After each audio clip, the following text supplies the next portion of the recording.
ગુજરાતમાં થશે નવા જૂની। રાજ્યના સીએમ ભૂપેન્દ્ર પટેલ નવી દિલ્હી ખાતે પીએમ મોદી સાથે મુલાકાત કરી હતી।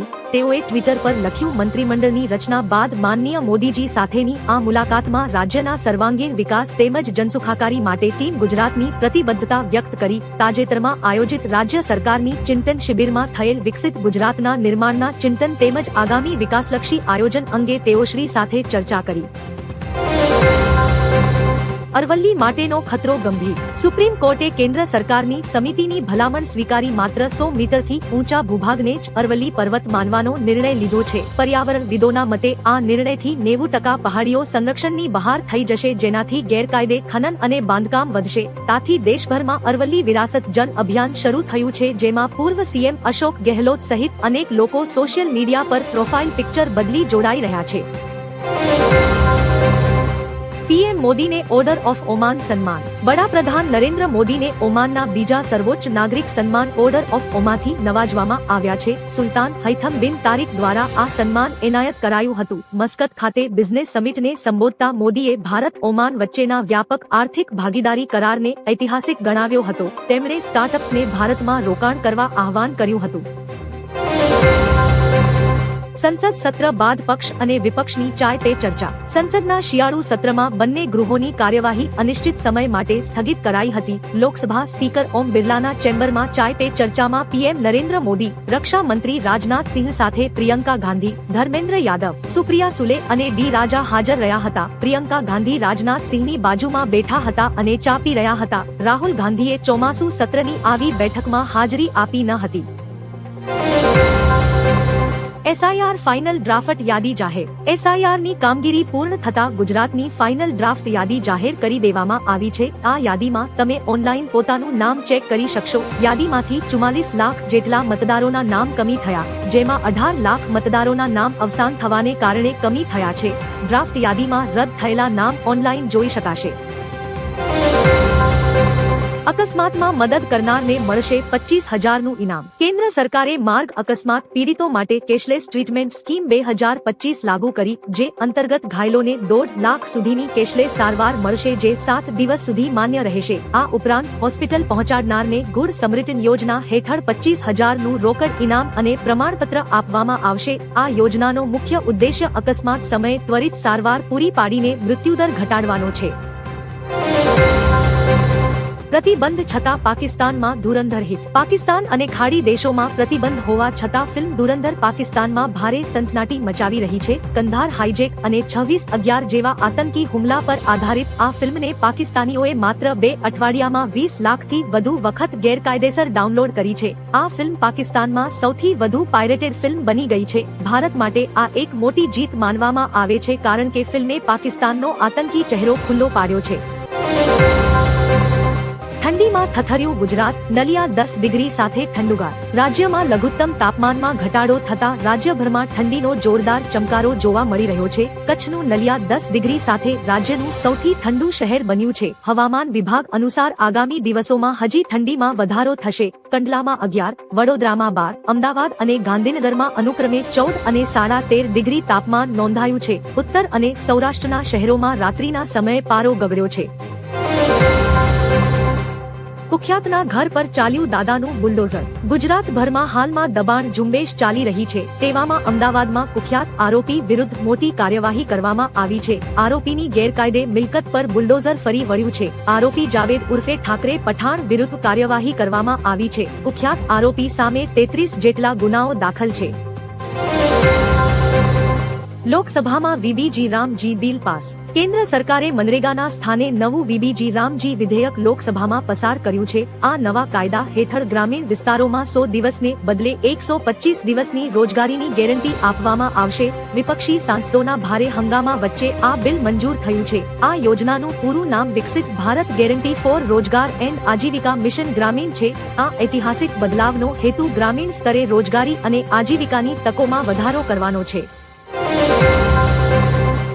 શિલ્પકાર રામ સુતારને પીએમ મોદીની શ્રદ્ધાંજલિ। ભારતના લબ્ધ પ્રતિષ્ઠિત શિલ્પકાર રામ સુતારના નિધન પર પ્રધાનમંત્રી મોદીએ ઘેરા શોકની લાગણી વ્યક્ત કરી છે। કેવડિયા સ્થિત સ્ટેચ્યુ ઓફ યુનિટી જેવા યાદગાર સ્મારકોના સર્જક સુતારજીએ પોતાની કળા દ્વારા ભારતના ઇતિહાસ અને સંસ્કૃતિને અમર બનાવી છે, જે પેઢીઓ સુધી રાષ્ટ્રીય ગૌરવ અને કલાકારો માટે પ્રેરણારૂપ રહેશે। પીએમએ તેમના પરિવાર અને ચાહકો પ્રત્યે સંવેદના વ્યક્ત કરી શ્રદ્ધાંજલિ અર્પી હતી।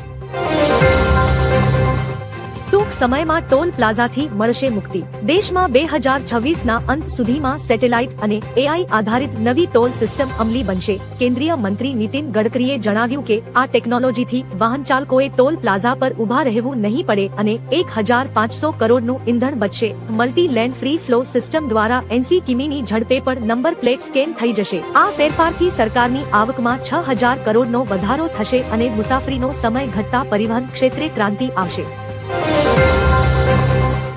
ચાઇનીઝ દોરીની 55 ફિરકી જપ્ત। રાજકોટ રેન્જ આઈજી અને એસપીના આદેશથી એસઓજી પોલીસે જસદણના કમળાપુર ગામે રેડ કરી 55 નંગ પ્રતિબંધિત ચાઇનીઝ દોરી ઝડપી પાડી છે। કલ્પેશ વાઘાણીના ઘરેથી ગેરકાયદેસર વેચાણ થતું હોવાની બાતમી મળતા પોલીસે 2 શખ્સોની ધરપકડ કરી છે। લોકોના જીવ જોખમમાં મૂકી નફો કમાતા વેપારીઓ સામે બીએનએસ અને જીપી એક્ટ હેઠળ ગુનો નોંધવામાં આવ્યો છે। કલેક્ટરના જાહેરનામાના ભંગ બદલ પોલીસે આ કડક કાર્યવાહી કરી છે।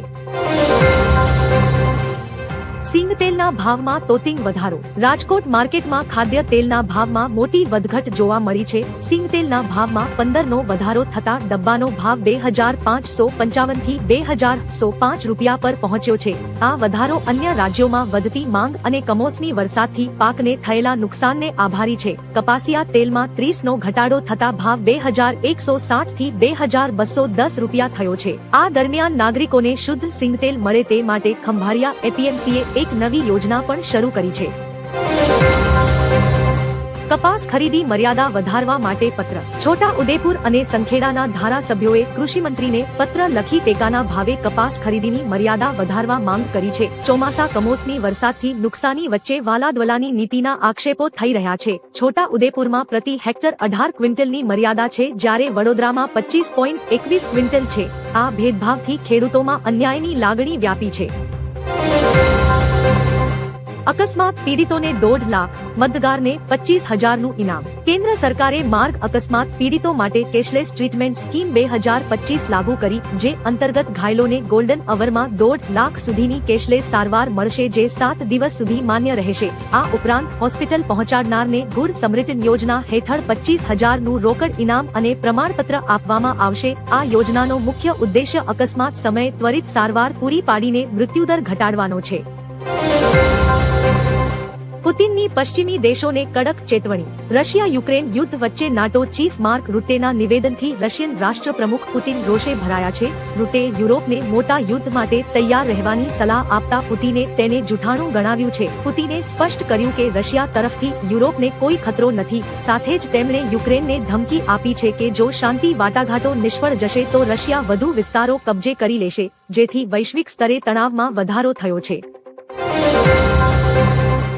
ગુજરાતમાં આખું ગામ વેચી માર્યું। મહેસાણાના કડીના વડાવી ગામે આખું ગામ વેચાઈ જવાની ચોંકાવનારી ઘટના સામે આવી છે। અમદાવાદના બિલ્ડર મિલન પટેલે સર્વે નંબર 333 વાળી જમીનનો વેચાણ દસ્તાવેજ 10 ડિસેમ્બર 2025ના રોજ કર્યો હતો। આ જમીન પર વર્ષ 1978 થી પ્રાથમિક શાળા, આંગણવાડી અને મહાદેવ મંદિર આવેલા છે, જ્યાં 500ની વસ્તી વસે છે। શાળાના આચાર્ય સંજય ઠાકોરે આ દસ્તાવેજ સામે વાંધા અરજી કરતા તંત્ર દોડતું થયું છે। જમ્મુ કાશ્મીરમાં હાઈ એલર્ટ। જમ્મુ કાશ્મીરમાં 26 જાન્યુઆરીની ઉજવણી પહેલા મોટા આતંકી હુમલાની આશંકાએ સુરક્ષા એજન્સીઓ હાઈ એલર્ટ પર છે। ઉધમપુર અને કિશ્તવાડના ગીચ જંગલોમાં આતંકીઓ છુપાયા હોવાના ઇનપુટ મળ્યા છે। સુરક્ષા દળોના મતે ઉધમપુર, સાંબા અને કઠુઆ જિલ્લામાં આતંકીઓના 2 થી 3 જૂથો સક્રિય છે। કોઈ અનિચ્છનીય ઘટનાને રોકવા માટે આ વિસ્તારોમાં અત્યારે સઘન સર્ચ ઓપરેશન ચલાવવામાં આવી રહ્યું છે। પીયુસી વગર પેટ્રોલ ડીઝલ બંધ. દિલ્હીમાં પ્રદૂષણનું સ્તર જોખમી બનતા નિયમો કડક કરાયા છે. હવે PUC pollution under control certificate વગર વાહનોને પેટ્રોલ કે ડીઝલ મળશે નહીં. માત્ર BS6 એન્જિન ધરાવતા વાહનોને જ દિલ્હીમાં પ્રવેશ મળશે. આ આદેશના કડક અમલ માટે પોલીસની 580 ટીમો ખડેપગે છે. 126 ચેક પોઇન્ટ્સ પર 37 પ્રખર વાન દ્વારા સઘન ચેકિંગ હાથ ધરાશે. પ્રદૂષણ ઘટાડવા માટે સરકારે આ નિર્ણય લીધો છે, જેથી સ્થિતિ સુધરે.